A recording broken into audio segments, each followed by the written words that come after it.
Szia! Akkor kezdjünk is bele. Mindig csak azt kell ezt megrajzolni, amit én rajzolok. Nézzük meg egy példán keresztül, és aztán egy kicsit bővebben kifejtem ezt a dolgot, de akkor úgy már jobban fogod érteni. Jó, nézzük meg az első kis formánkat, amit meg kellene rajzolni.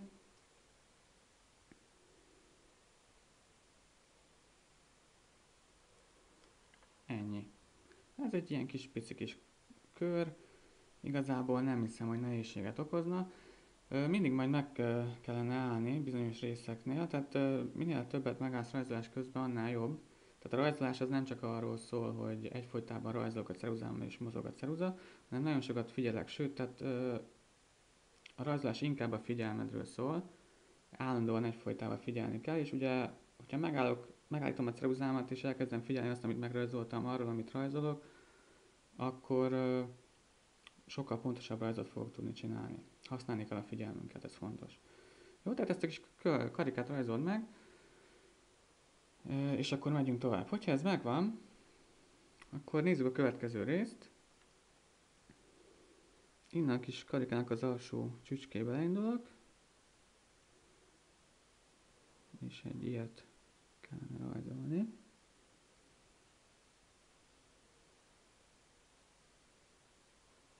Jó, így ennyi.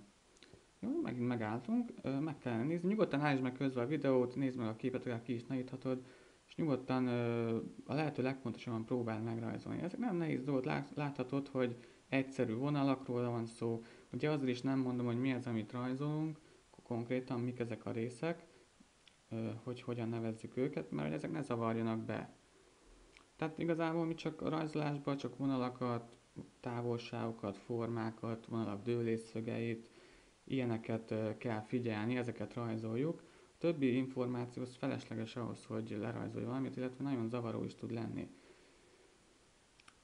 Jó? Ha megvan, akkor megyünk tovább. Most azt kellene csinálni, hogy én teszek ide egy kis pontot. Így, körülbelül, hogy ennek a kis körrel egy vonalba, hát közelebb picit az aljához. Ezt a távolságot érdemes megfigyelni. Ugye ezt. És pontosan, te is csak ennyi a dolgot, hogy tegyél oda egy pontot ugyanilyen távolságra. Amikor ez megvan, akkor annyit csinálunk, hogy teszünk ide is egy pontot.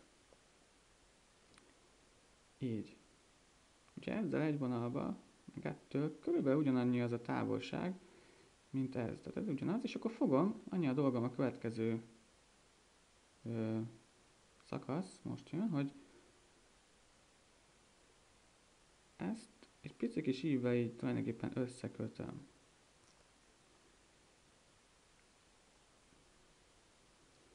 Jó? Nyugodtan használd a radírt közben, nagyon fontos, én is biztos fogok radírozni, eddig még nem került rá sor, de biztos fogom majd használni. Tehát radírozni lehet nyugodtan, megállítod a videót, és akkor radírozol. Jó, megyünk tovább. Most átmegyünk erre az oldalra, itt, ezt a kis részt, amit megrajzoltunk. És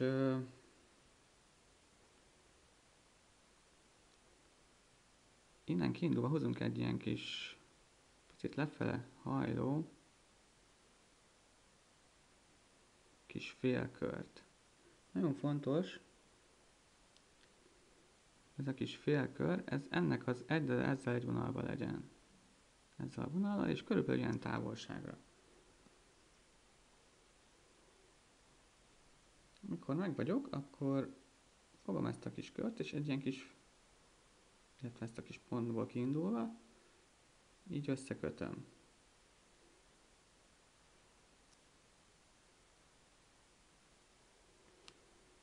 Jó, tehát ugye itt volt, innen indultunk, de most innen nézzük meg. Ez a rész itt nagyjából szinte majdhogy nem ilyen vízszintes, egy pici íve van, nem nagy neki. Itt meg egy picit jobban felfelé jön. Tehát először ezt az ívet megrajzoltuk, utána ezt a kettőt így összekötöttük. Közben figyeld meg ezt a formát, nyugodtan állj meg, nézd meg ezt a formát, figyelj rá, hogy a lehető legpontosabban hasonlítson erre a formára, a te papírodon lévő forma is, amit megrajzoltál. Ha nem olyan, akkor radírozzál nyugodtan. Akár 5-10-szer is ki lehet radírozni egy részt. Jó. Akkor a következő rész, visszatérünk ehhez a kis karikához, és teszünk ide egy ilyen kis pici pontot. Most én is radírozok. Tehát ide kellene tenni egy kicsi pontot. Látható a távolság, körülbelül ugyanakkora, mint amit itt mértünk ki az imént. És azt csinálom, hogy fogom, és ezt a részt itt tovább rajzolom picit. Úgyhogy egy picit ilyen kis kifele hajló része legyen, és ezzel a vonallal legyen egy vonalba, így. Jó. És fogom ezt ide visszatérek ehhez a ponthoz, és szépen húzok egy ilyen, hát majdhogy nem egyenes vonalat, mindenképpen szinte viszintes, picit lefeledől, és ugyanebbe az irányba átjövök ehhez a ponthoz, és picit lefelejtve húzok egy ilyen pici kis vonalat. Van egy pici dőlése. Talán nem is elmentem nekem. Akkor radírozzunk megint.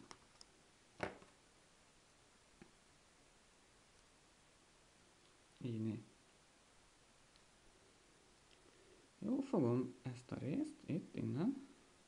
Kicsit még tovább húzom ebben a és aztán elkezdem ide lehúzni ehhez a részhez. Így.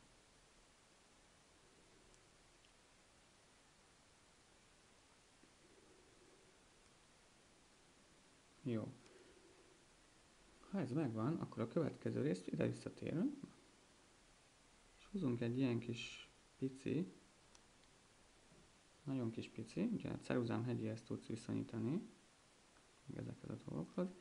Egy ilyen kis vonalat, hát igazából nem is mutatnám, éve van, egy ilyen lefele konyoló kis vonal, amit utána teszek megint csak kihagyok egy nagyon pici részt. Tehát itt egy ilyen fél milliméteres részt kihagyok, és ezt a részt pici kis ívvel összekötöm ezzel a résszel itt.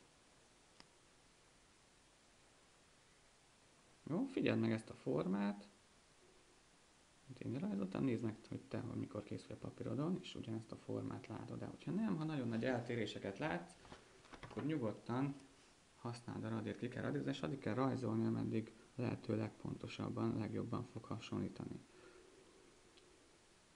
Jó, akkor menjünk tovább.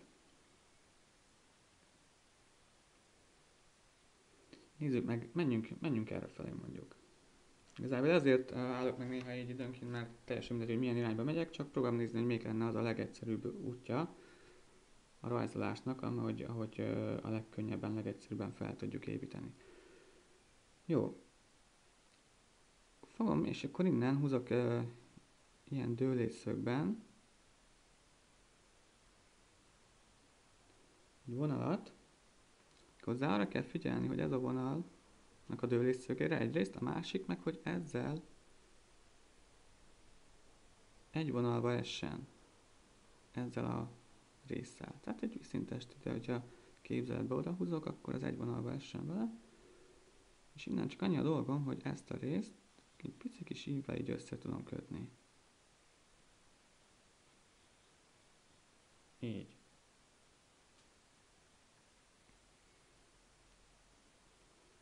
Nem is nagyon fontos neki ívet adni, miután egyenes vonal is inkább, de ez így teljesen jó. Jó, a következő rész az, hogy ezt a vonalat innen egy picit tovább húzom, de csak egy nagyon picit, és ezt a részt így összekötöm ennek e fölött lévő résszel. Valahogy így.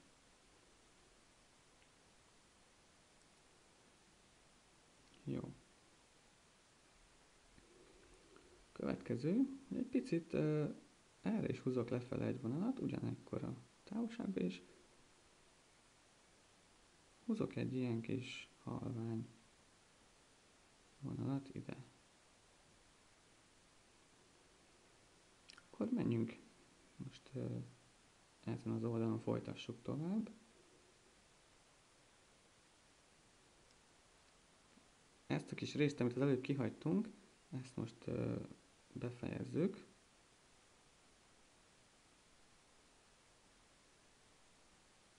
Így. Hát ez egy nagyon pici kis apró rész, látszik a ceruzám hegyéből. Ennyit rajzoltunk meg. Aztán fogom a ceruzámat és egy picit, itt teszek egy pontot, és ezt a pontot összekötöm ezzel, a kis vonallal, a kis halvány vonallal, amit előbb húztunk. És ezt a vonalat fogom, és elkezdem tovább húzni. Itt tulajdonképpen párhuzamosan követi ezt a kis ívet, és aztán tovább megy ettől a résztől.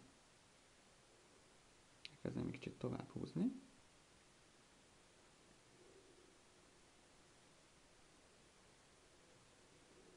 Így, és aztán egy picit így bekanyarodik, és tulajdonképpen picit hosszú tovább, picit így ehhez visszakanyarodik ehhez a részhez, amit itt az előbb abba hagytunk.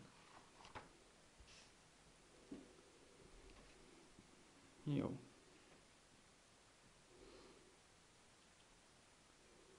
Akkor nézzük tovább. Itt van egy nagyon kis halvány kis részünk, egy ilyen kis pici kis háromszög, mutatom a ceruzám hegyében, nagyon pici dologról van szó. Ezt itt most megrajzoltuk.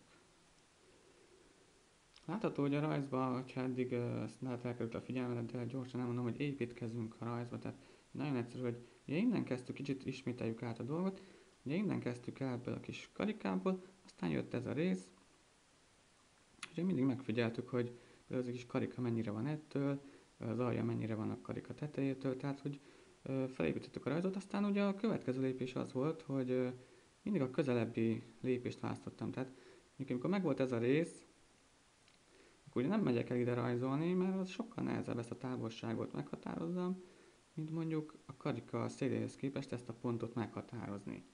Tehát ez egy könnyű, nagyon kicsi távolság volt, amit ide tettem egy pontot, és akkor elkezdtem itt rajzolni. Aztán jöttünk erre, ugye tulajdonképpen belülről kifele haladva körkörösen szépen felépítettük a rajzot.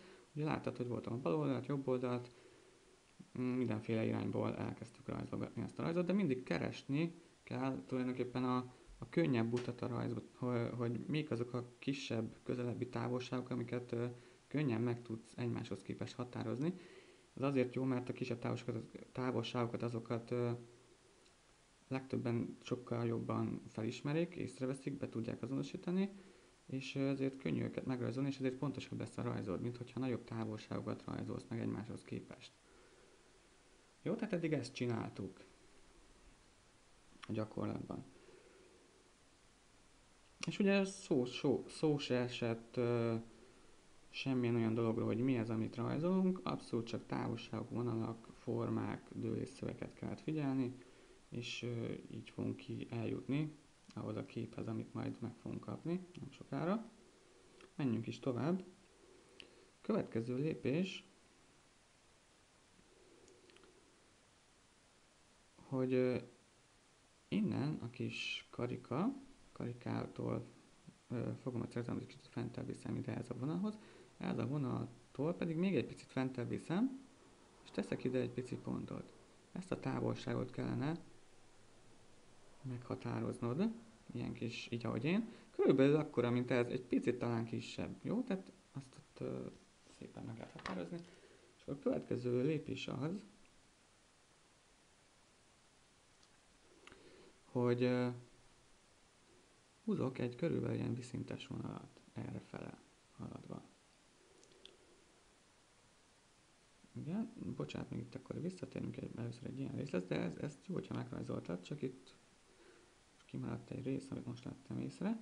Tehát fogjuk ezt a vonalat és egy picit tovább rajzoljuk, és tulajdonképpen ezen a vonallal majd, hogy nem párhuzamosan, de nem teljesen, egy ilyen kis formát kellene kialakítani. Így. Még ezen is túlog, és körülbelül ide jön le.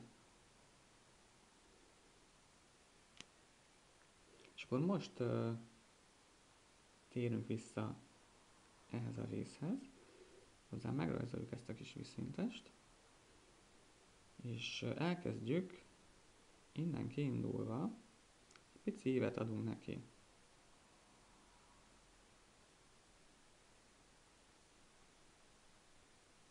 Az az ív, ahova a vége lecsapódik, úgymond, az körülbelül ezzel a kis pici kis pipicsőrrel van egy vonalban. Jó. Ha ez megvan, akkor megyünk tovább.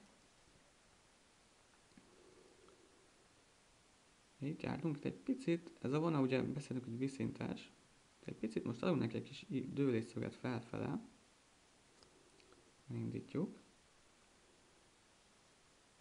és itt egy picit visszávesszük, tehát itt már nem annyira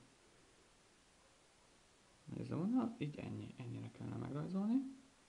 Körülbelül ezzel a sarokponttal van egy magasságban, tehát egy picit talán túlog, ugye ez látszik, ezt így kellene megrajzolni. Akkor kicsit lejövünk ide,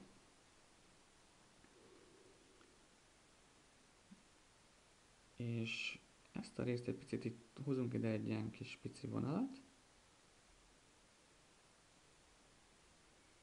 Így jobbra, aztán felfele. Így körülbelül ugyanekkorát. Így. És utána fogom, és ezt egy pici ilyen kis ívvel ezt a részt így összekötöm. Itt egy picit ez nagyon ki is radírozom. Tehát, akkor az egészet, hogy ne zavarjunk be senkit. Tehát így jártunk, jobbra, balra, vagy ugyanakkora. És akár innen indul, vagy innen fogom, és ezt a részt ide lehúzom. Így.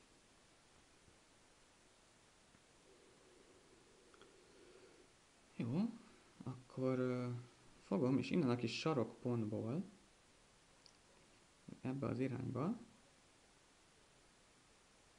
húzok egy körülbelül ekkora vonalat, és ezt a vonalat így utána így bekanyarítom, és összekötöm ezzel a kis vonallal. Így.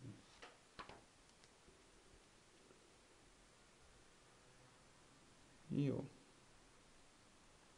Nagyjából azért már most látszik, hogy mi lesz ez. Nyilván eddig is ugye tudtuk, de jó, hogyha az ember nem, tehát annyira belemerül a rajzolásba, a vonalakba, távolságba, hogy nem foglalkozik azzal, hogy összességében mi ez, amit rajzolni fog, mert az nem segít, hogy ezeket a dolgokat, amiket előbb megbeszéltünk, és amiket figyelünk, ezeket észrevegyük, tehát elvonja a figyelmet az egész képnek a figyelése. Illetve az, amit tudunk, ahogy elneveztük ezt a formát, adott esetben ugye a szemet. Jó, menjünk tovább.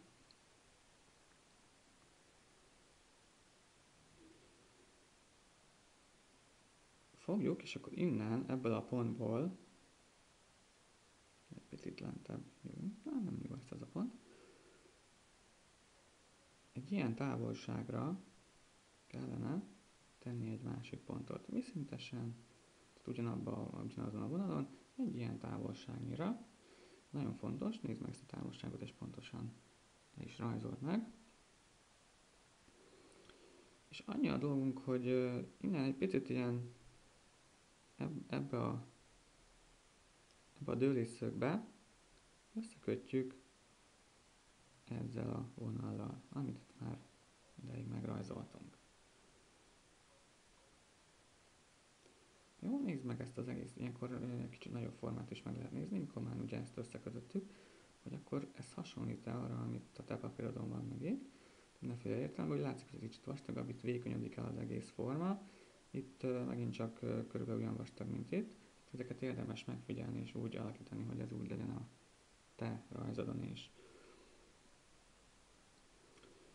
Akkor nézzük tovább.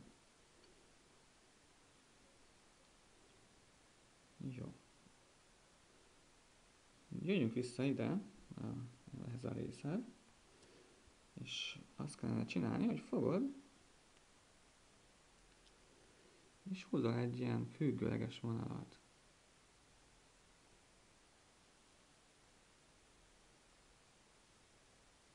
Körülbelül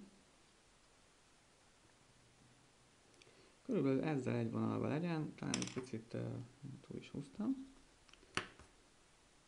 Tehát így, talán egy picit lentebb is legyen, mint ez, tehát egy ilyen függőleges vonalat húzol. És akkor fogjuk ezt a vonalat meg innen, és egyszerűen erre-ide ráhúzzuk így. Egy picit a vége látod, ugye látja, egy picit rövidebbre, tehát nem pont egy vonalba húztad ezzel, akkor egy picit lentebb. Csak annyi a dolgot, hogy ezt fogod, és ide ráhúzod. Jó.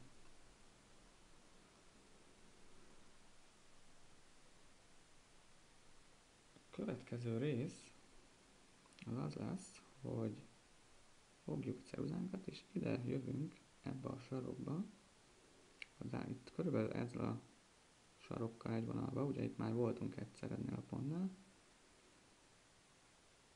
És teszünk itt, ez elég nagy távolság lesz. Teszünk ide egy távolságot. Ezt, hogyha megnézed, ha ugye a rajzolásba viszonyítunk, megnézzük, akkor ez a körülbelül akkora, mint ez. Az a távolság, le is tudod mérni akár a ceruzáddal, tehát ugye erről a távolságról van szó, ez, meg ez, az akkora, mint ez, meg ez, a ceruzánkkal le is tudjuk mérni, hogyha a ceruza hegye meg a körmöm segít.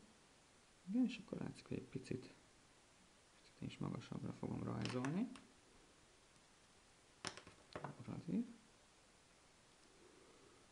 Jó, és akkor innen most átjövünk akkor ide, és húzunk így egy ekkora kis vonalat. Ez nem egy nagy vonal, picit kisebb, mint ez. És a következő rész az, hogy fogjuk, és egy picit ilyen kicsi hullámokat belevéve közelítünk e felé a pont felé.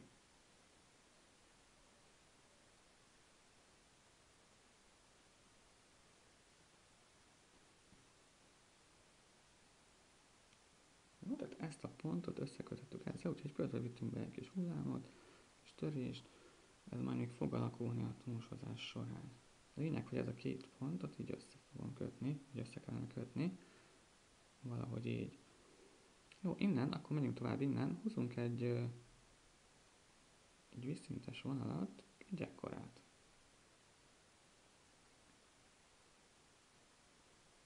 Körülbelül ezzel a ponttal legyen egy picit közelebb, tehát jobbra ettől a ponttól.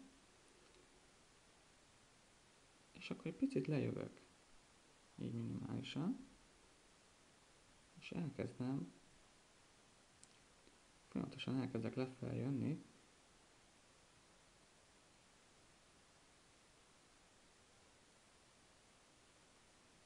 úgy,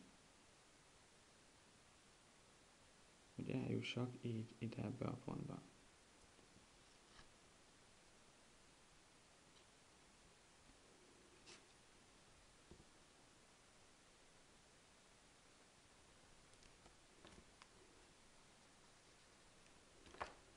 Ezt a részt egy kicsit hosszabbra vettem, és akkor így tovább.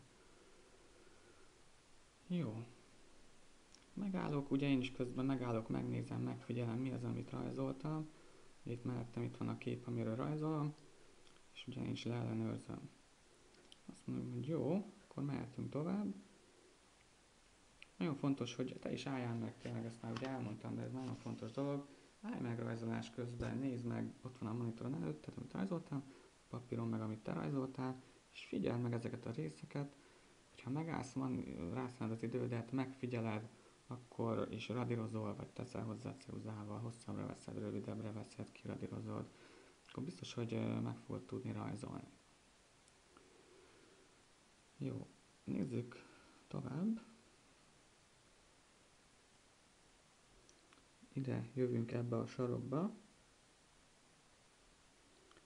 és körülbelül ezzel a vonallal egy vonalba itt elkezdjük húzni lefele egy ilyen kis vonalat, de tehát csak eddig, és utána egyből elkezdjük, adunk neki egy szép ívet,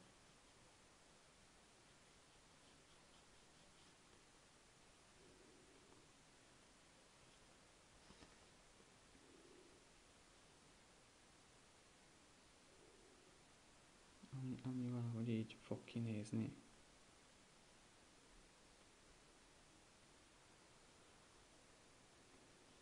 Jó, ezt még finomítom egy kicsit, tudom, hogy ez hogy mi, merre és mekkora.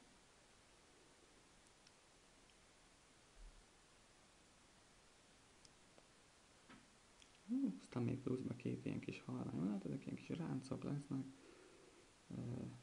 Ezt is érdemes behúzgálni, ugye segít ez a rész. Ugye minél több minden megvan már a rajzodon, annál, és hogyha figyeled is ezeket a részeket, és ezek a részek jól meg vannak rajzolva, annál könnyebb dolgod van. Tehát itt most már nagyon sok mindenhez tudok viszonyítani. Tehát elkezdem ezt rajzolni, már tudom nézni ehhez meddig ér, itt az alsó vonalat is, ha már ezt megrajzoltam, egymáshoz képest viszonyítom a dolgokat, ez nagyon fontos. Ez mind-mind figyelem és megfigyelés kérdése. Jó.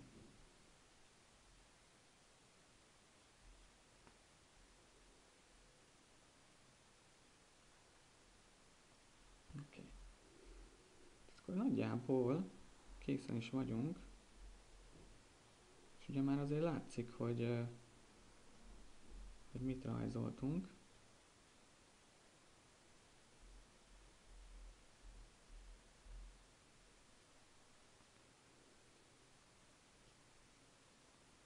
Még ezen a vonalon egy kicsit finomítok. A feleslegeseket kiradírozom.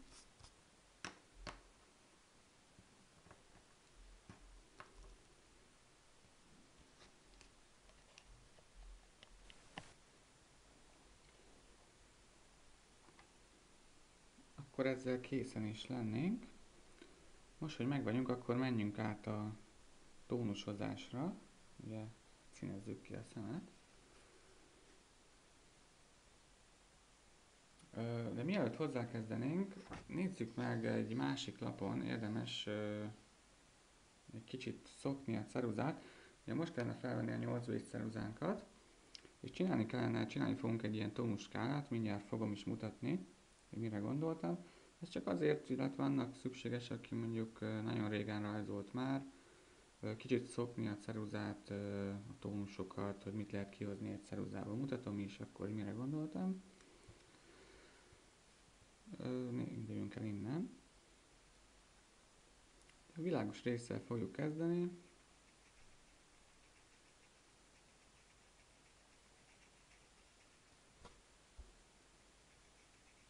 És ugye a tónuskálával szépen haladunk a sötétebb árnyalatok felé, de természetesen ezt lehet fordítva is csinálni, tehát lehet a nagyon sötét résztől elindulni, és egyre világosítani az árnyalatot, ez teljesen mindegy, igazából itt csak kicsit gyakorlunk, megnézzük, hogy milyen tónusok vannak ebben a ceruzában, megpróbálunk belőle a legtöbbet kihozni, tehát minél szélesebb rétegeket előcsalogatni a ceruzából.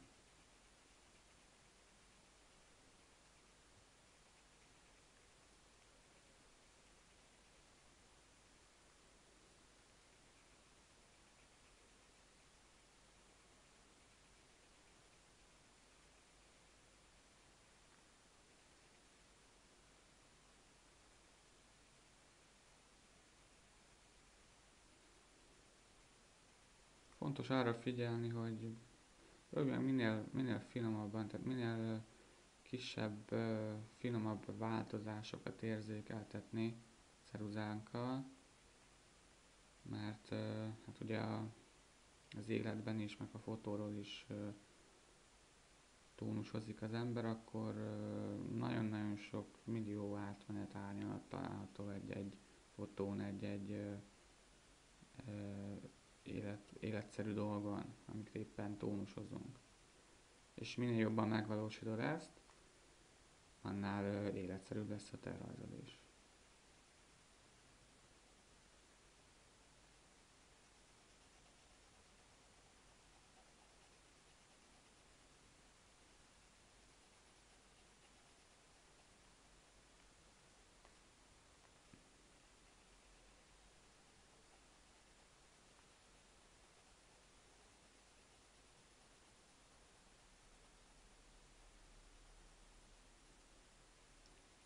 Ugye látszik, hogy szépen sötétedik, egyre fokozatosabban. Fontos figyelni a fokozatosságra. Ugye az alakzat az mindegy, hogy miért csinálsz, teljesen mindegy igazából.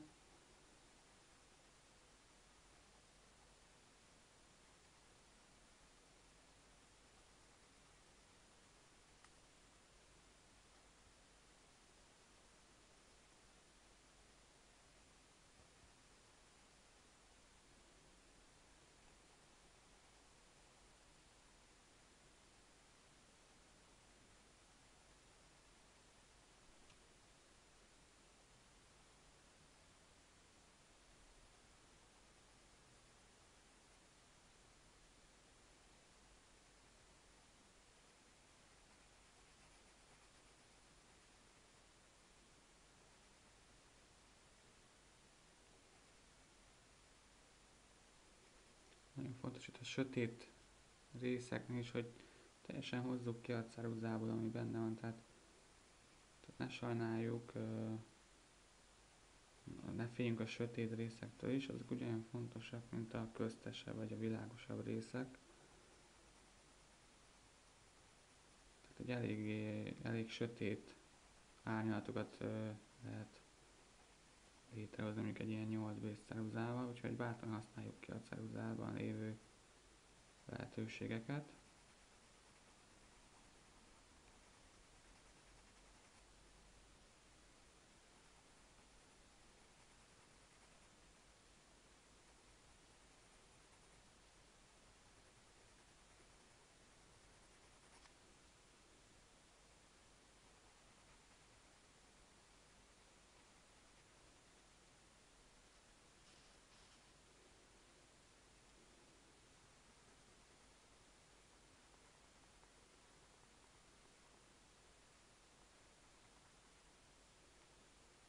És akkor így.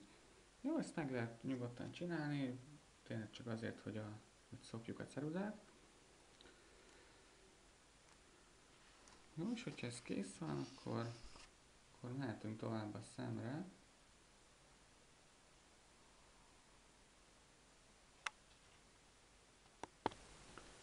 Nézzük akkor. Tehát megint csak azt kellene tónusozni, illetve csinálni, amit itt fogok mutatni a papíron. Egyszerű dolgunk lesz nagyon. Először a nagyon sötét részeket fogjuk kitónusozni. Mutatom is. Figyelem a fotót, amiről tónusozok, és azt látom, hogy ez a rész itt, ez eléggé sötét, tehát ilyen nagyon-nagyon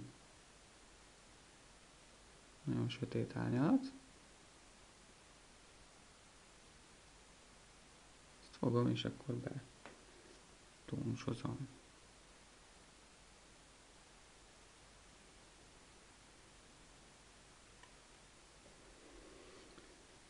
Továbbra se kell foglalkozni azzal, hogy mi az, amit tónusozol, tehát adott esetben az részem. Csak arra figyelj, amit itt látsz, és próbálj meg ugyanúgy beszínezni tulajdonképpen, tehát semmi bonyolult vagy nehézség nincs ebben.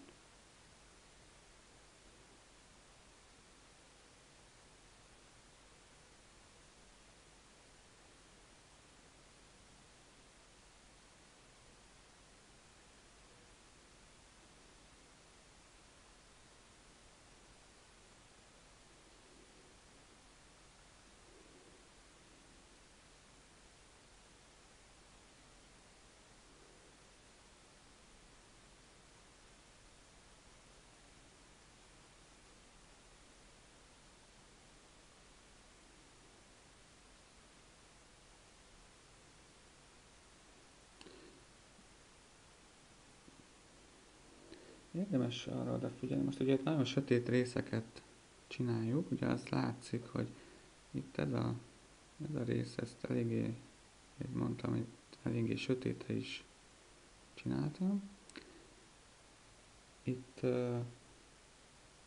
itt a tetejét is. Itt egészen idáig, így. Itt már egy picit világosabbra vettem, tehát nem annyira sötétek ezek a részek. Érdemes odafigyelni ezekre az apró kis különbségekre. De most még maradjunk annál, hogy ugye ezeket a sötét, viszonylag elég sötét részeket felvisszük.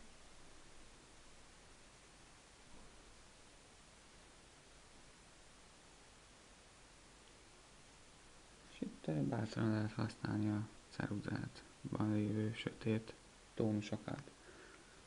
Aztán majd lesznek olyan részek, ugye a világosabb részeken érdemesebb talán úgy tónusozni, hogy inkább többször rámegyek egy világosabb részre, és akkor ugye még tudom sötétíteni, viszont visszaszedni a tónust már nehezebb, mint hogy mindig rákni rá. Ezért érdemesebb a világos részekkel kicsit óvatosabban menni. Itt a sötét részeken mi haladhatunk bátrabban.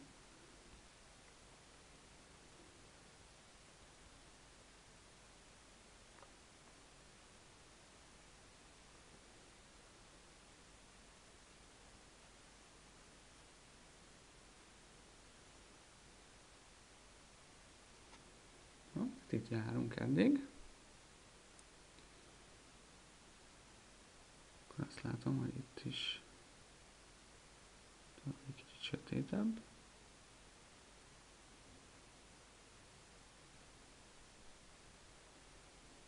Itt körbe.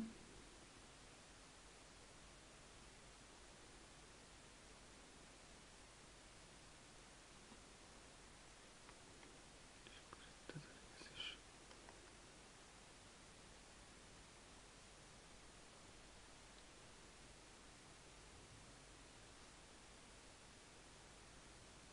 Jó, átmegyünk ide, itt is egy ilyen sötét részt látok, illetve innen elkezdhetjük kiúszhatni ezt a részt. Picit ezt is tovább tudjuk húzni.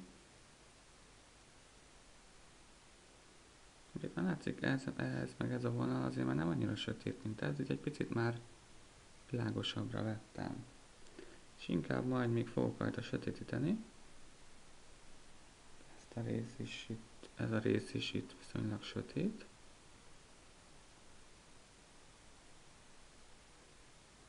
Így. Menjünk ide fel.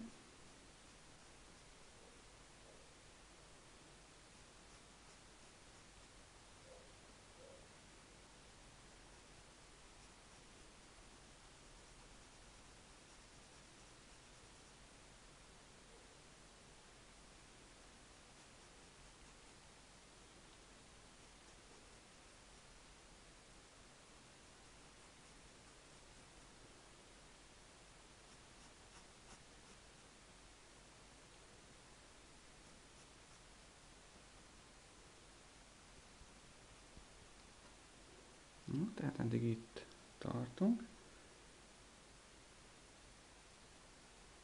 Nyugodtan állítsd meg közben a videót, hogyha úgy érzed. Meg lehet figyelni, hogy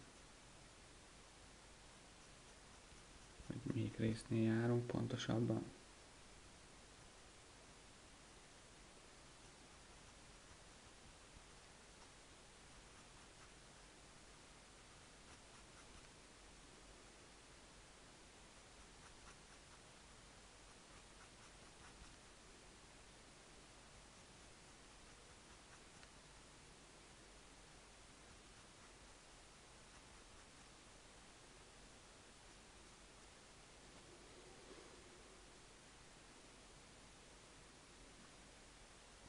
Jó, tehát igazából kis foltokat, vonalakat, rajzok, tónusokat. Picit így kihúzogatom vonalakat. Kimegyek a szélére. Kicsit lógjanak túl.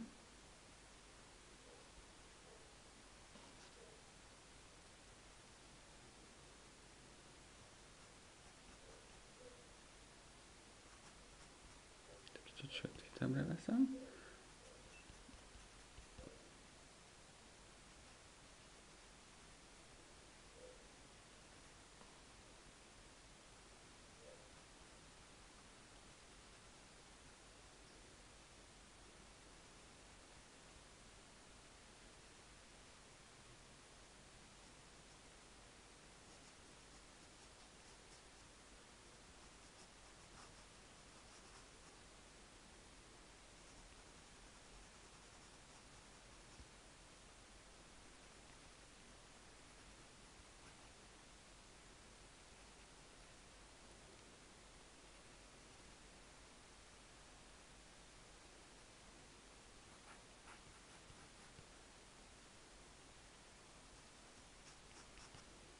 No, tehát itt járunk eddig. Itt is van egy ilyen kis sötétebb. Ez a rész ilyen sötétebb, itt ezt kicsit sötétebbre veszem.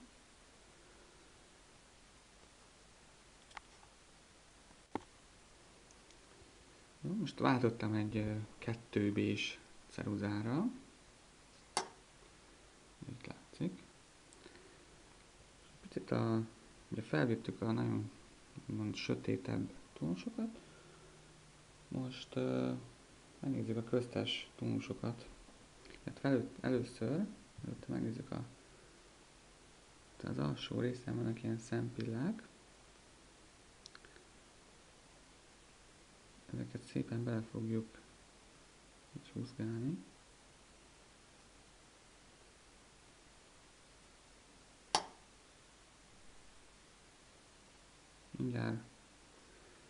Mindjárt fogom ezt mutatni külön is.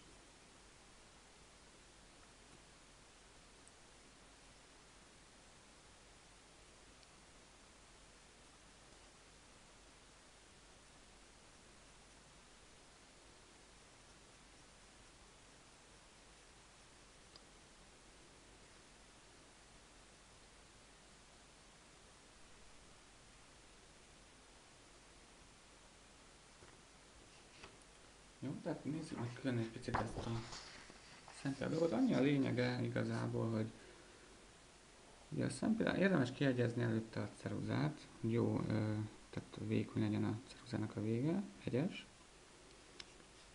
És az a lényeg, hogy fogod és akkor így elkapod, bármerre, most én azért lefele húztam az előbb, tehát fogod és akkor így hirtelen így elkapod viszonylag hirtelen a ceruzádat, és akkor ugye az egyik vég az vastagabb, a másik vékonyabb lesz.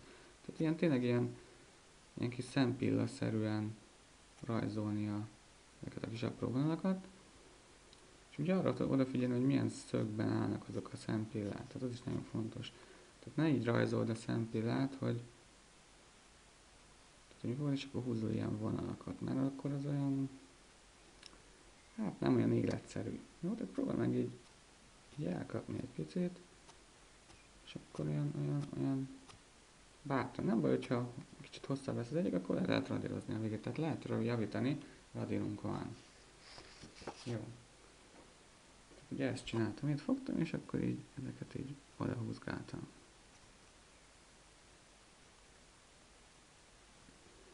Most nézzük ezt a két B ceruzával, így próbáljuk felvinni, induljunk el innen, a köztesebb részeket, tehát amik már nem annyira sötétek, mint amit az előbb.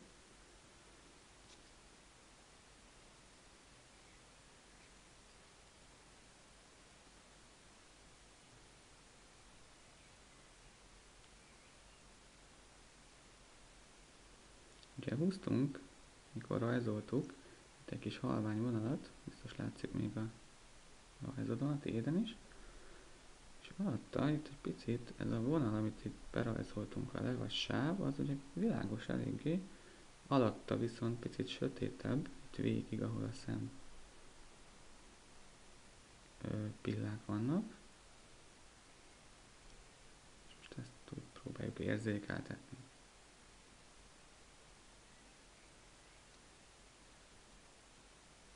Egészen ide jön el, sőt itt ez a sár is már egy picit kezd be sötétülni.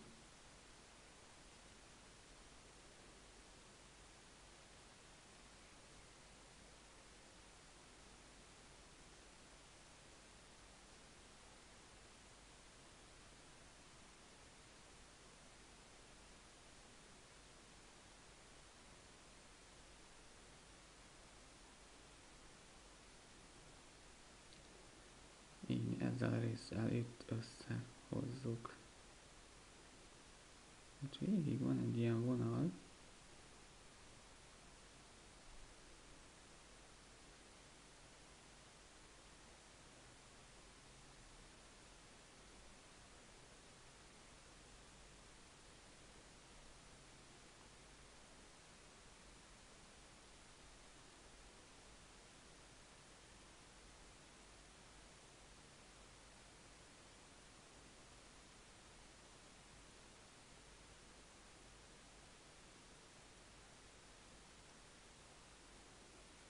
Ez a kis pipicső, ez is egy picit ilyen sötétebb.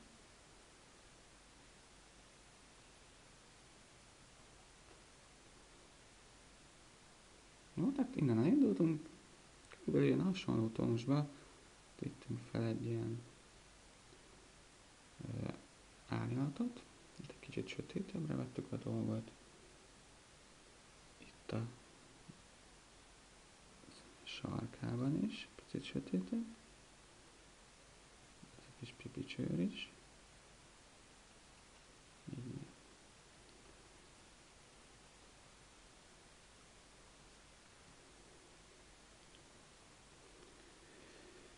És akkor nézzük meg itt ezt a részt, ezt is így be tudjuk is sötétíteni. Adunk neki egy ilyen alapot. Valami ilyesmi árnyalatot.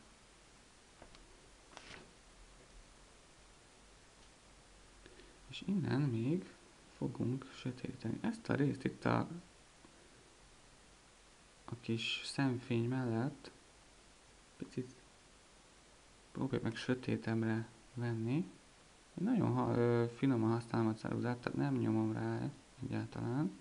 Épp hogy csak oda érintem, de látszik, hogy segít neki. Többször ugye oda kell menni, hozzá kell érinteni, és akkor minél finomabban csinálod, annál jobban fogod érzékelni, látni, hogy na most akkor ez mennyi grafitot tesz rá.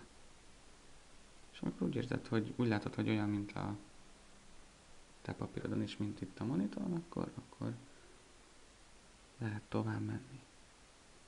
Tehát ezt a részt egy kicsit sötétebbre vettük ehhez képest, és megyünk tovább, mert itt még mindig sötétebb. Itt kiadjunk egy pici részt, ezt a részt kicsit kiadjuk, és megyünk tovább, és ezt az árnyalatot próbáljuk itt ilyen kis pici részen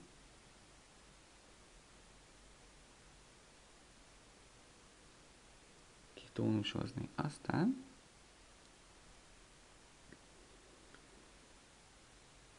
megyünk tovább, itt megint kiadjunk egy ilyen pici kis foltot, és ide jövünk. Igen, aztán ezt a részt megint kiadjuk, és ezt a kis sarkot próbáljuk meg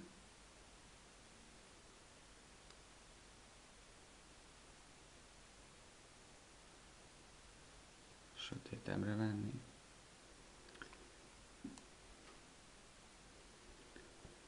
Jó, tehát ez nagyon fontos itt a szemgolyónál, most már ugye mondom a egyes részeknek a nevét, ezek az apró pici kis tónusbeli különbségek legyenek ott rajta, tehát ne az legyen, hogy az egész szemgolyó ugyanolyan, tehát egyforma tónusú, mert akkor nem lesz a szemében élet, tehát nem lesz, nem lesz benne élet, ugye, ha valakinek a szemében nézel, akkor mindennapi életben is, akkor vannak benne fények, fényárnyjátékok, amelyek élettelévé teszik az ember szemét.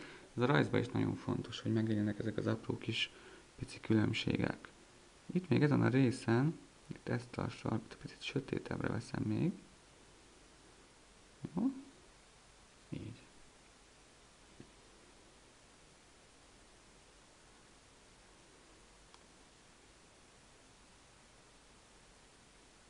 És fogom itt ezt a kis körívet is picit sötétítem.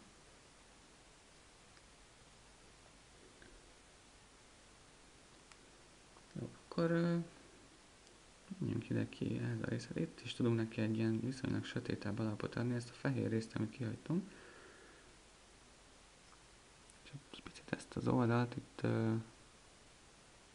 vastagabbra tudjuk venni. És mi mindig egy picit sötétítünk rajta.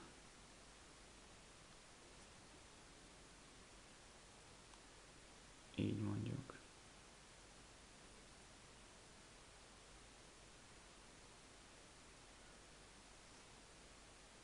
Itt kicsit itt lehet élesebbre venni ezt a részt.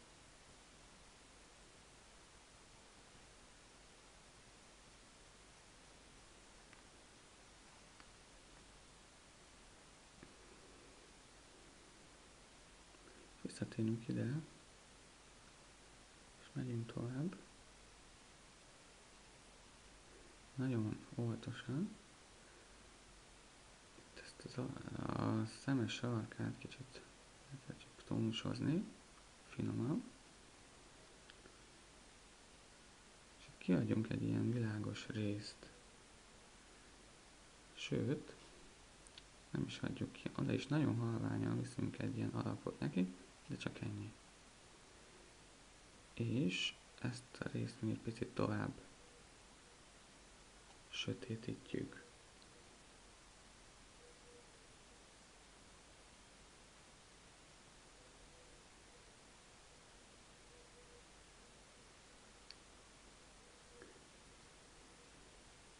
Ugye itt van egy nagyon sötét árnyalatunk, ez látszik, és addig kellene itt hát úgymond masszatolni a ceruzával, ameddig majd, hogy nem ezt elérjük, de mégsem, tehát hogy ne legyen ugyanolyan,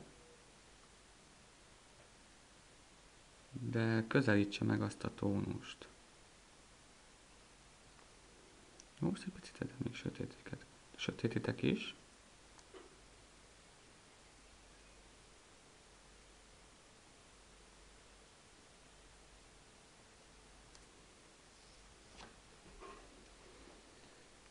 Jó, hát és hogy itt ne legyen ilyen nagy a kontraszt, itt is egy picit még figyeljünk erre a részre, hogy ezt hagyjuk világosan viszonylag, így ahogy adunk neki egy kis alapot, és akkor ott az lesz a világos rész.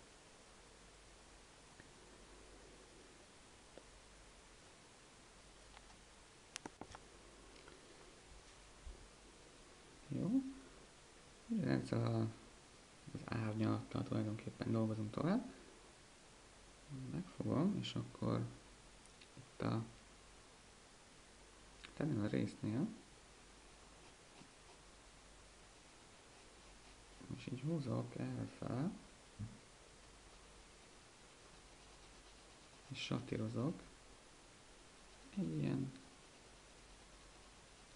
kb. Ilyen tónusú részt.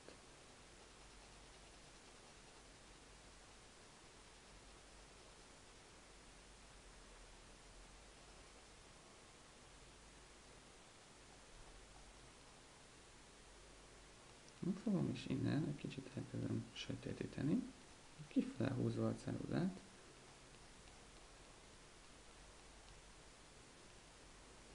Igen, és itt ettől a sötét részből kiindulva ezt a részt itt sötétebbre veszem.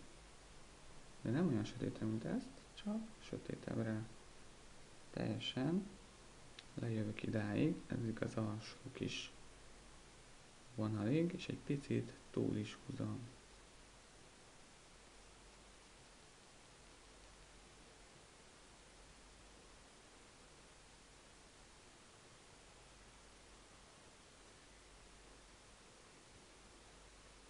Ezt a részt itt egy kicsit itt sötétebbre innen. Itt fontosak az átmenetek. Tehát ugye, amit itt az előbb mutattam, hogy sötét, és akkor nem hirtelen lesz világos, hanem ez szépen sötétből egy picit már világosabb rész, aztán megint világosabb és még világosabb. Nyilván vannak olyan részek egy rajzon, ahol hirtelen van a váltás, nagyon sok helyen nagyon szépen egymásba olvadnak a tónusok, és erre ugye meg kell figyelni, hogy hol milyen, és akkor ezt úgy kell érzékeltetni a papíron is, érdemes.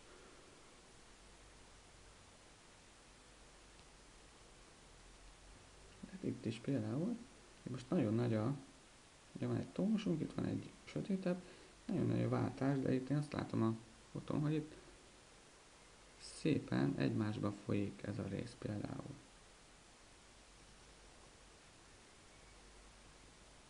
És akkor fogom, és akkor próbálom egymásba dolgozni.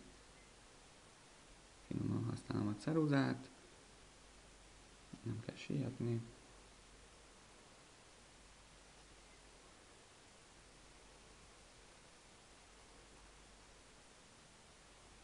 Ugye ezt a részt is egy picit sötétebbre veszem.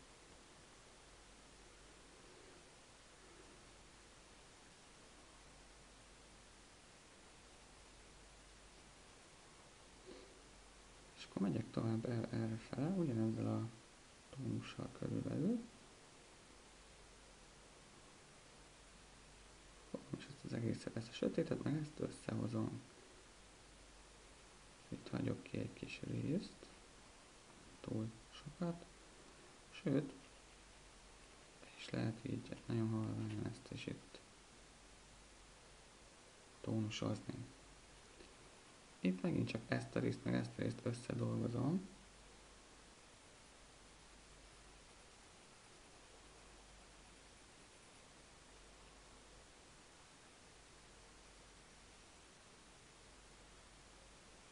És tovább viszem a dolgot. És itt látszik, hogy ez a sötét rész ezekhez képest nagyon hirtelen kiugrik. Na most én azt látom a papíron, hogy nem ez a valós, hanem az, hogy ezt szépen össze kell vele dolgozni a körülötte lévő tónusokkal. És akkor fogod, és akkor ceruzáddal szépen kitónusozzuk.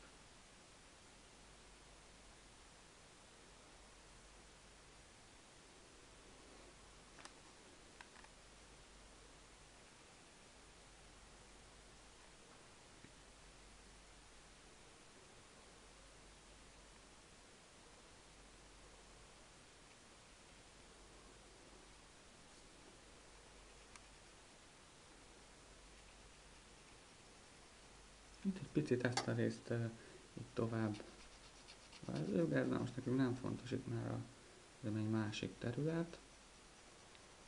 Így ennyire így meg lehet csinálni. Körülbelül. Jó, aztán akkor menjünk erre tovább. Itt is egy ilyen halvány ezen a vonalon halvány tónust kellene létrehozni.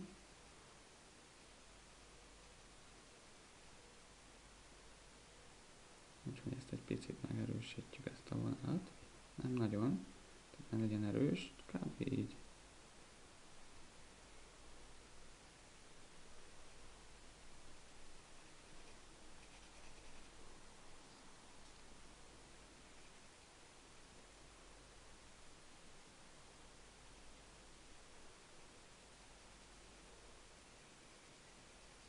Itt az alját is, egy halvány árnyalatot adunk neki.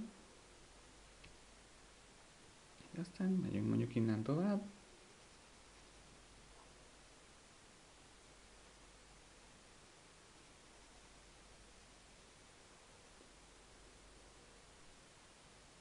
Tehát eddig itt járunk. Nyugodtan állj meg közben tényleg, ez nagyon fontos.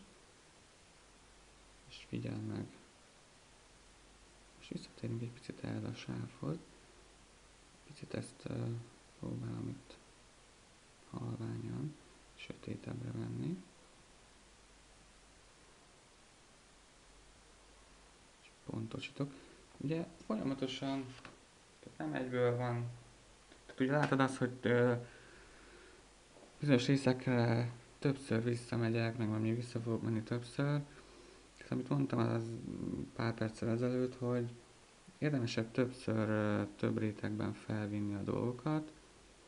Ugye nyilván a sötét részeknél egyből felvittük, ott egy nem volt, tehát egyértelmű, hogy nagyon sötét, ott felvittük, de a köztes részeket érdemes így fokozatosan kialakítani. Az ember jobban, tehát itt jobban tudja látni a dolgokat.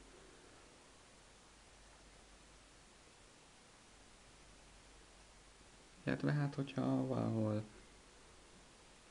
amit az imént is mondtam, hogy lehet még utólag sötétíteni dolgokat, viszont visszaszedni már nehezebb. Lehet, tehát nem nincs vele gond, tehát nem kell félni, hogyha valami nagyon sötét lett, akkor van radír, ki lehet radírozni.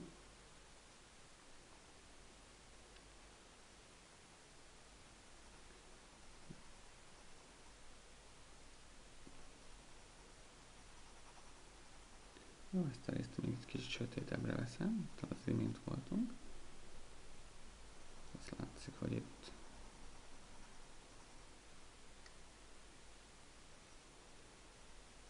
egy ilyen fényszerű világos részt próbálok hagyni, úgyhogy még itt is itt sötétítem. Tehát fokozatosan alakul ki a dolog. Itt is egy kicsit sötétebbre vesszük.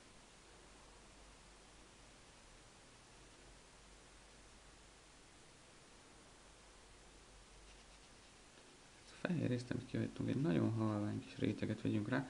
Igazából nem nagyon szoktam, ritka egy-két helyen, nem nagyon szoktam papírfehéren hagyni sehol a papírt, tehát mindenhol viszek egy kis alap tónus, de előfordul, hogy valahol tényleg meghagyom azt a fehérséget. Hát ez nézőpont kérdése, valaki használja a papírt is ilyen értelemben, van, aki nem annyira, ez már tényleg stílus kérdése, technika kérdése. A legtöbb helyen azért egy alapot viszek, de ha te úgy érzed, hogy kihagynád a papír fehéren, majd hogyha magadtól tónusozol otthon, akkor ezt nyugodtan meg lehet tenni. Ugye most nyilván igazából rám tudsz hagyatkozni, mert ugye azt kell tónusodon, amit itt látsz. Én most ide vittem pici halvány réteget, de tényleg nagyon picit. Körülötte egy picit meg is erősítem, még jobban kiemelkedjen a világos rész. Tehát itt erről van szó.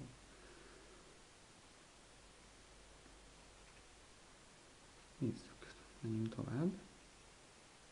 Ide lejövünk a sarokba.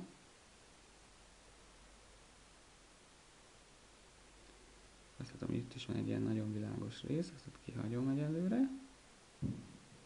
És itt ez is elég világos, kicsi halvány árnyalatot adok neki. És ennek a fehér kis sávnak is adok egy nagyon, tényleg csak annyi, hogy legyen ott egy kis grafit, tehát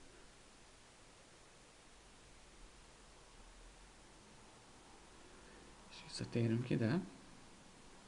Itt elkezdjük egy picit ezt a sarkot sötétebbre venni.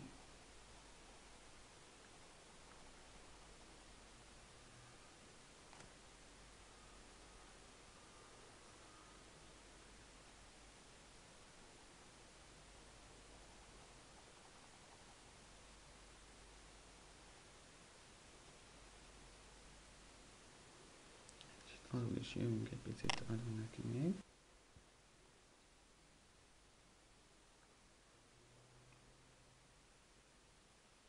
Így. Ezt a részt ugye egy kicsit így kihangsúlyozzuk, de már nem kell nagyon. Itt is látszik, hogy ott egy ilyen, ugye ez a ránc neki. Most érdemes felvenni a 8 base ceruzát, mert van egy ilyen sötét rész. Sötétebb rész viszonylag. Először is egy picit adunk neki egy kis sötétet, és itt ez lehet így is, hogy elkezded itt kifele húzgálni a ceruzádat. Egyébként meg lehet ezt csinálni a 2 base ceruzával is, tehát a 2 base is elég sötét, de ez a 8 base-sel egyből kicsit óvatosabban is kell bánni, mert elég sötétet lehet vele létrehozni, de ebből egyből hamarabb el tudjuk érni azt az árnyalatot. Én visszaváltok a 2B-sre is, most ez a 2B ceruza, hogy megmutassam, hogy ugye ezzel is lehet azért ugyanúgy sötétet létrehozni.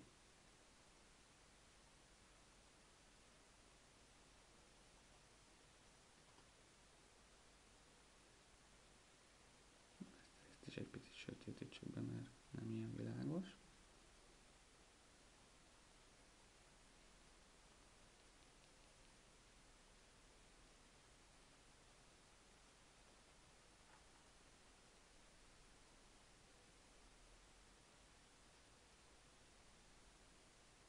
Ide is teszünk még.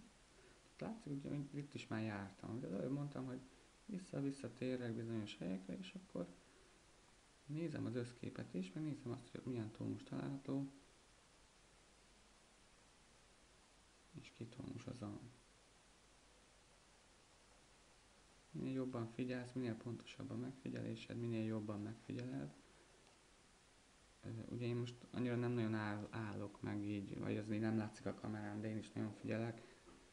És amikor így megáll a ceruzám, akkor ugye két rajzot, meg a tónusokat összevetem a figyelmemmel, és figyelem, hogy hol lehetne sötétebbre, világosabbra. Ugye ez is a figyelmedről szól. De amikor majd magadnak rajzolsz otthon, vagy akár most is nyilván, nyugodtan állítsd meg a videót, hogy ezt már többször mondtam. Tehát érdemes megállni, megfigyelni a dolgokat. A rajzolás ugye nem a kapkodásról szól, hanem ugye arról, hogy figyelek, és ez segítségünkre lesz abban, hogy minél pontosabb rajzot tudjunk elérni. Jó, itt most visszatérünk ide. Ez a részhez, és egy kicsit így ilyen halvány réteget ide felviszünk körbe.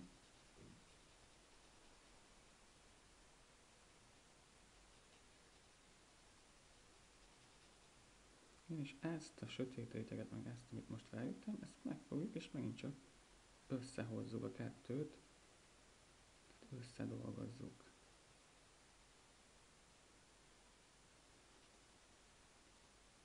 Nyugodszak egy kicsit.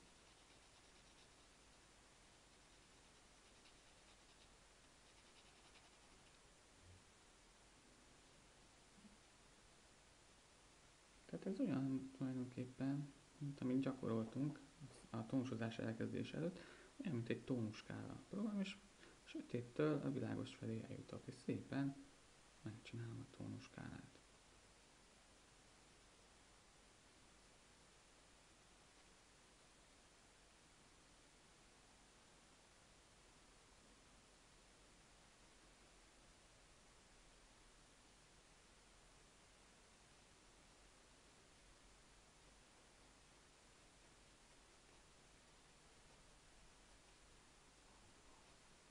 Ilyen kis apró vonalakat, vonalszerűeket, annyira ezek nem éles dolgok, csak oda-oda húzom a ceruzámat.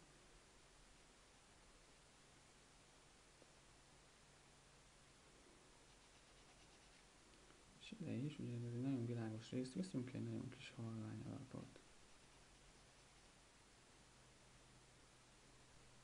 Itt errefele is ezt a részt is összehozom egy picit ezzel. Itt már van egy nagyobb, tehát itt már kontrasztosabb, nem olyan átmenetes, mint itt, és akkor arra figyelek.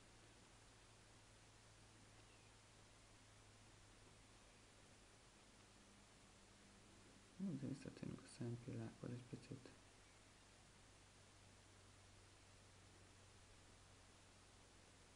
Ezt a részt is egy-két helyen itt erősebbre vesszük.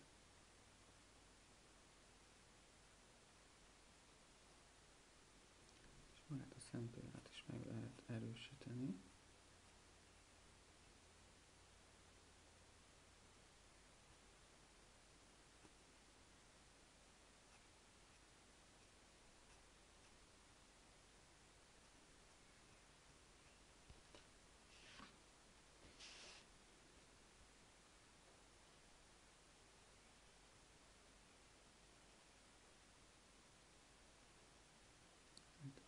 picit még finomítom a dolgot. Ezt a fehér részt egy picit összehozom ezzel, tehát megint csak ilyen köztes átmeneteket csinálok. Nagyon fontosak ezek az átmenetek, ezek nagyon életszerűvé teszik a rajzot. Ugye ez semmi másról nem szól, csak a megfigyelésre, és ugye amit a tónuskálában gyakoroltunk, hogy szépen azokat a tónusokat, nagyon sok tónus réteg van egy ceruzában, amit ki lehet hozni, ezeket érdemes használni. Itt a sarkát egy kicsit sötétebbre veszem, viszonylag elég sötét, és ezt a kis vonalat is egy picit megerősítem. Itt is picit összehozom ezt a tónust ezzel a sötét, nem mintha innen kifolyna egy picit ez a sötét rész, tehát valami olyasmi hatást kell elérni.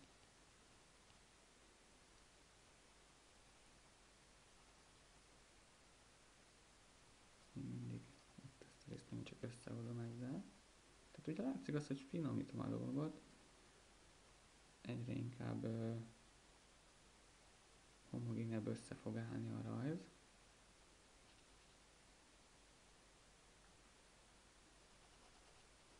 Még itt a szemöldöknél mik vannak. Ez a részeket, amit kihagytunk az előbb, oda próbálok így ez olyan, mint a szempilla itt ez a rész, de próbálok ide behúzgálni ilyen kis. És akkor belülről kifele elindulok, és így kihúzgálom ezeket a vonalakat. Kicsit így felfele, és régen, balra. Vagy kicsit túllóg, azt majd le lehet radírozni, de tehát bátran.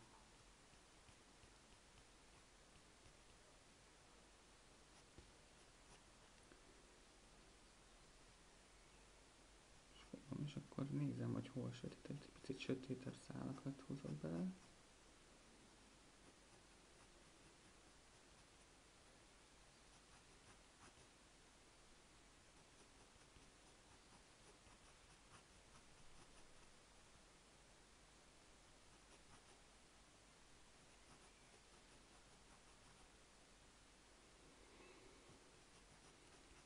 Hát így fogom, és olyan, mint egy kis szálakat rajzolgatnék, hát még tényleg azt csinálom.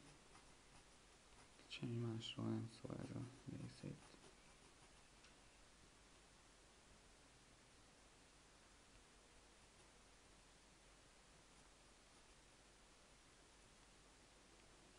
És akkor itt megyek tovább, adok neki egy kis halványt.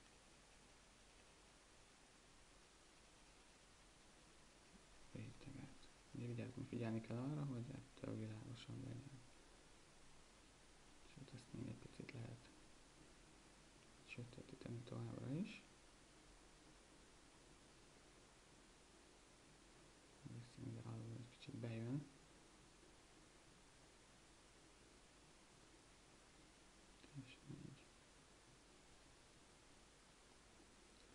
Nézzük meg itt ezt a világos, ezt teljesen fehérre hagytuk. Ugye mondtam, hogy én nem nagyon szoktam ilyet, de nyilván lehet.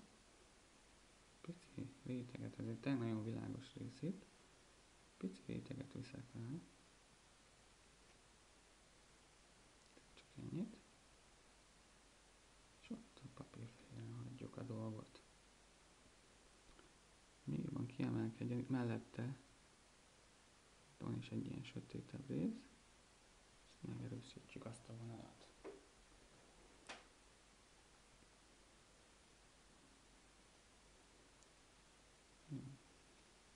Még mindig sötétítünk egy picit. Látom, de többször visszamegyek egy-egy részhez. Ugye ez a megfigyelésem, hogy megnézem, látom, na ott még sötétebb, akár 5-ször is vissza lehet menni, 10-szer is, akárhányszor egy-egy részhez. És addig finomítod a rajzot, ameddig ugye azt mondod, hogy most már nem tudsz mit hozzátenni. Vagy hát nyilván, mivel hogy művészetről, alkotásról van szó, nem az a lényeg, hogy teljesen ugyanolyat csináljunk, hanem az a lényeg, hogy miközben jól érezd magad, és olyan rajzot készítsél, ami igazából neked tetszik, számodra megfelelő. Ez azért is fontos ezt tudni, mert egy rajz tulajdonképpen sosincs kész, tehát ugye sose lesz olyan teljesen ugyanolyan egy rajz, mint amit mondjuk fotóról vagy élőben lát, és akárki is csinálja, tehát akármilyen nagy művész, vagy akármilyen tehetséges is a rajzban, senki nem tud ugyanolyat csinálni, csak olyat tudunk csinálni, akik nagyon ügyesek, illetve nagyon jó megfigyelők, mondjuk inkább ezt, mert ez a helyesebb, hogy nagyon, tehát annyira pici eltérésekkel dolgoznak, hogy ezt szabad szemmel nagyon nehéz már észrevenni. De vannak mindenhol eltérések, tehát mindenkinek a rajzába lehet találni. Ez fontos tudni. És éppen ezért van az, hogy őt neked kell eldönteni, te fogod azt mondani, hogy na most már kész a rajz, mert úgy érzem, hogy nem tudod hozzá többet tenni.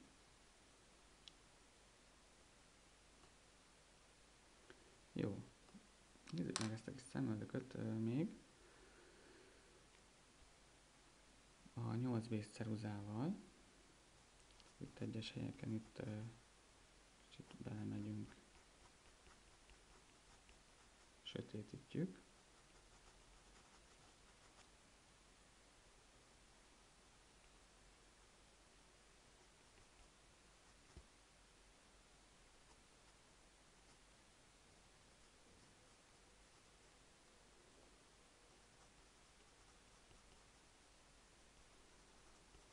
Ugye ezt a részt itt sötétebbre fogjuk venni, meg ugye az látszik, hogy itt sötétebb, egy picit világosabb részek vannak, és vannak benne ilyen kis szálak, amelyeket úgy sötétebb részek, amelyeket úgy belehúzgálunk.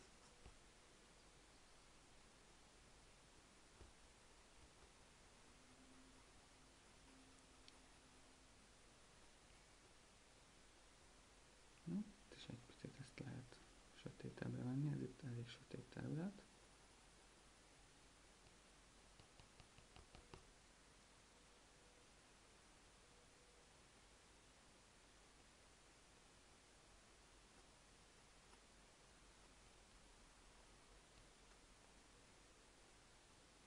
Ide is egy picit még viszünk rá.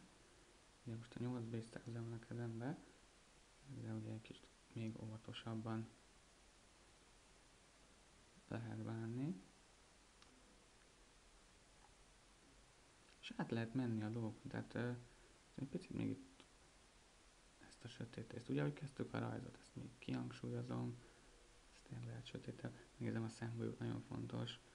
Akkor azt látom, hogy ide is kis köztes részt még viszek fel. Tényleg csak finoman.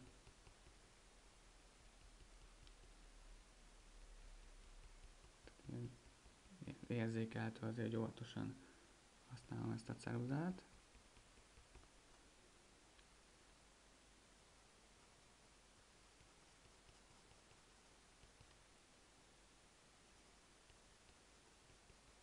És egy picit sötétítünk még. Jó, akkor itt ide is.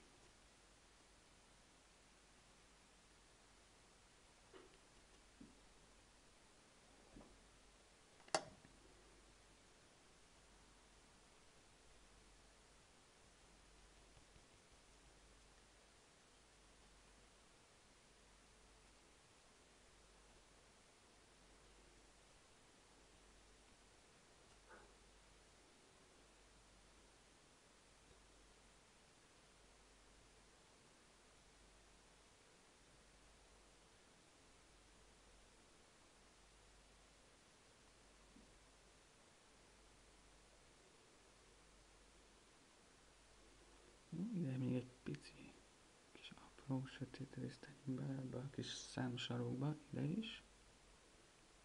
Így. Ide.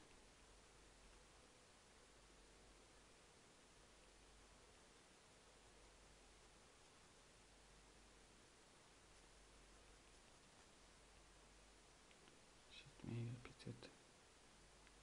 Ugye látszik az, hogy hát tényleg ugye az emberre van bízva az, hogy mikor hagyja ezt abba, mikor mondja azt egy rajzra, hogy kész. Tényleg bármeddig lehet igazából csinálni. Az ember mindig észrevesz különbségeket.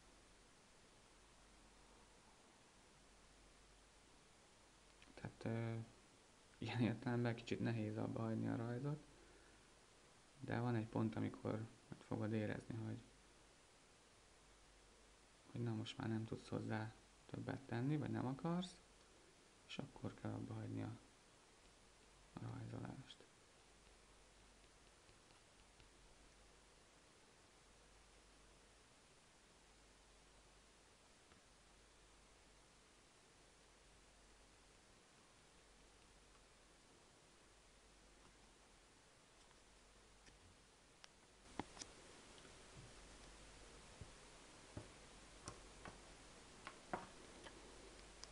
Én most azt mondom, hogy ez a rajz akkor készen van. Hát remélem, hogy sikerült megcsinálni neked is. Hogyha bármilyen kérdésed van, vagy elakadtál rajz közben, nyugodtan írjál nekem.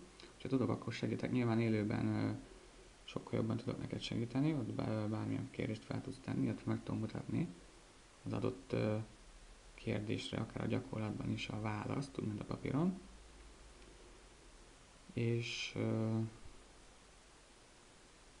vagy akár a rajzlással kapcsolatban bármilyen kérdésed van, azt szívesen válaszolok. A videó további részében pedig különböző tónusozási technikákat mutatok be, de ezeket már gyorsított videó formájában fogom bemutatni. Ez egy kicsit ilyen levezetés, ezután a koncentrálás után, nagy figyelem után, és hogy ha gondolod, akkor nézd végig őket, ezek gyorsított videók, pár perces videók, és jó szórakozást kívánok hozzá. Köszönöm a figyelmeteket!